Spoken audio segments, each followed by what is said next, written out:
हर religion की तरह Buddhism की भी कई सेक्रेड और हिस्टोरिकल प्लेसेस हैं। जहां जहां गौतम बुद्ध के कदम पड़े वो धरती आज भी पावन मानी जाती है। इन पवित्र जगहों की कहानी इतनी पुरानी है कि अब यहाँ इतिहास और मिथक मिलकर एक हो चुके हैं। यहाँ के स्मारक केवल बुद्ध ही नहीं बल्कि उनके फॉलोअर्स की कहानियों के भी गवाह हैं। बुद्धिस्ट सर्किट उत्तर भारत से पश्चिमी नेपाल तक फैला हुआ है।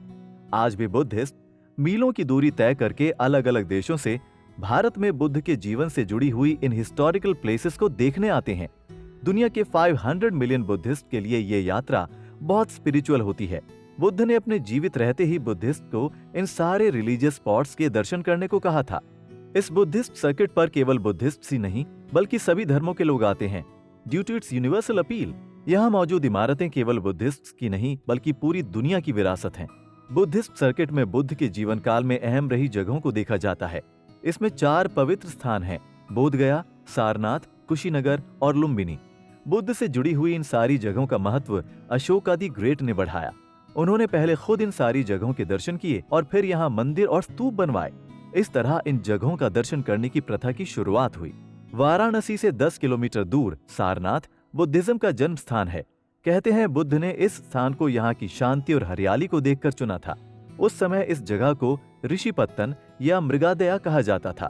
जातका में जिक्र है कि बुद्ध अपने पुराने जन्म में यहाँ एक हिरण के रूप में भी रहे थे। आज भी इस जगह पर कई हिरण देखे जा सकते हैं। ज्ञान की प्राप्ति के बाद बुद्ध ने यहीं अपने 5 पुराने साथियों को अपना पहला धर्मोपदेश दिया था। इस जगह पे आज चौखंडी नाम का स्तूप खड़ा है। कहते हैं आज से करीब 2500 साल पहले इस धर्मोपदेश से ही बुद्धिज्म का धर्मचक्र चला था। ये धर्मचक्र घूम घूम कर बाकी देशों में बौद्ध धर्म को फैलाता रहा। बुद्धिस्ट संघ का एस्टेब्लिशमेंट भी इसी के बाद हुआ था। बुद्धम शरणम गच्छामि नाम के बुद्धिस्ट मंत्र का जन्म स्थान भी सारनाथ ही है। यही है धामक नाम का स्तूप जो बुद्ध की गद्दी माना जाता था। 5th सेंचुरी एडी में बनाए गए इस 128 फीट लंबे और 93 फीट चौड़े धामक स्तूप के अवशेष भी देखे जा सकते हैं, जिसके पीछे मुलगंध कुटी मंदिर है। हुआन सांग ने अपनी किताब में इसकी चर्चा की है।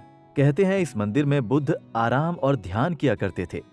बुद्धिज्म अपनाने के बाद सम्राट अशोक 273 बीसी में यहाँ आए और उन्होंने यहाँ एक स्तूप खड़ा करवाया जिसके सर पर एक शेर की मूर्ति थी। ये मूर्ति ही आज भारत का राष्ट्रीय चिन्ह है। अगली महत्वपूर्ण जगह है लुम्बिनी, जो अब नेपाल में है और कपिलवस्तु के साथ साथ बुद्ध की जन्मस्थली कही जाती है।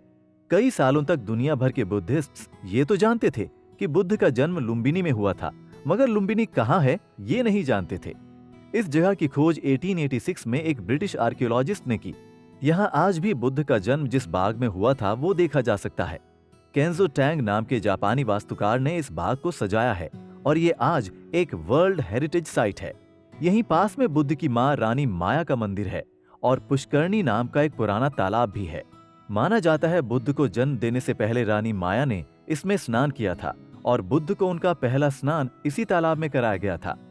लुम्बिनी के बाद उत्तर पूर्वी उत्तर प्रदेश में गोरखपुर के पास कुशीनगर बुद्धिस्ट सर्किट में एक खास जगह है। ये वो जगह है जहां बुद्ध ने 80 साल की उम्र में अपना शरीर त्यागा था। उन्होंने अपने क्लोज डिसाइपल आनंद से कहकर हिरण्यवती नदी के किनारे इसी जगह पे अपने आखिरी पल बिताने की इच्छा जाहिर की थी।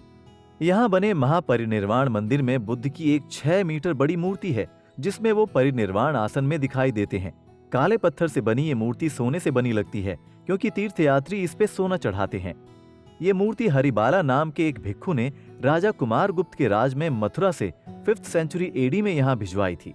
बुद्ध ने जिस जगह देह त्यागी थी उसी जगह अब रंभर स्तूप खड़ा है।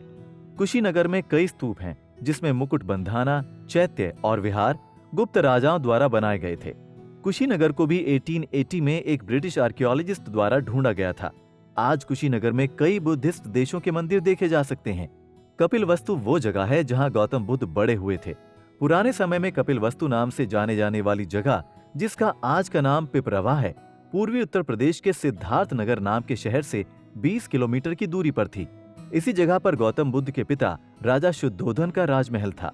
इस जगह को बुद्ध ने 29 साल की उम्र में छोड़ दिया था और फिर 12 साल बाद ज्ञान की प्राप्ति के बाद वो यहाँ वापस सबसे मिलने आए थे। इस जगह आज भी एक बहुत विशाल स्तूप खड़ा है। माना जाता है कि पुराने समय में इस स्तूप के अंदर बुद्ध की अस्थियां रखी गई थीं। कौशाम्बी वो जगह है जहां बुद्ध अपने कई धर्मोपदेश देने आते थे। निर्वाण प्राप्त करने के 6ठे और 9वें साल में बुद्ध यहाँ आए थे। कौशाम्बी बुद्ध के समय भारत के 6 समृद्ध शहरों में से एक था। श्रावस्ती गौतम बुद्ध के बरसाती दिनों का सबसे अहम आश्रय होता था। श्रावस्ती वो जगह है जहाँ बुद्ध ने 24 मानसून गुजारे। ये छोटा सा कस्बा गोंडा गोरखपुर के पास में है। बुद्ध की माँ उनके जन्म के 7 दिन बाद ही मर गई थीं, लेकिन वो बुद्ध से मिलने अक्सर स्वर्ग से आया करती थीं। संकिसा वो जगह मानी जाती है जहाँ बुद्ध ने अपनी माँ रानी महामाया को धर्म की दीक्षा दी थी। बुद्धिज्म भारत में सिर्फ बड़े बड़े राजाओं की सहायता से ही फैला था। मौर्य सम्राट अशोक और कुशन सम्राट कनिष्क के बढ़ावा देने से बुद्धिज्म भारत में अपने पैर जमा पाया था। जब गुप्त सम्राट ने हिंदुइज्म को बढ़ावा देना शुरू किया तो बुद्धिज्म की भारत में मान्यता टूटने लगी। राजाओं की सहायता न मिलने पर बड़ी जल्दी बुद्धिज्म ढलने लगा। ब्रह्मांडिकल धर्म लोगों में आसानी से वापस आने लगा और फिर इस्लाम के भारत में फैलने से बुद्धिज्म धीरे धीरे खोसा गया। बड़े बड़े मंदिर और तीर्थ स्थान सब भुला दिए गए। इस तरह बुद्धिस्ट सर्किट का धीरे धीरे नामो निशान मिट गया। लेकिन इस बुद्धिस्ट सर्किट को 18th सेंचुरी एडी के लगभग दोबारा डिस्कवर करने के बाद धीरे धीरे लोगों में इनमें देखने की इच्छा और इनकी मान्यता बढ़ने लगी। आज बुद्धिस्ट सर्किट पूरी दुनिया के लोगों को भारत के सुनहरे इतिहास को छूने का मौका देता है। बुद्धिज्म में गौतम बुद्ध के चरण चिन्ह का बड़ा महत्व है। कई सालों तक बुद्ध को उनके चरणों के रूप में पूजा जाता था।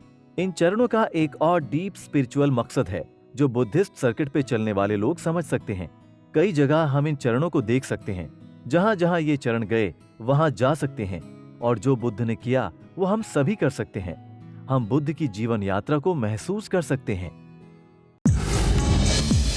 Like, share, subscribe and click on the bell icon to never miss an update from Epic.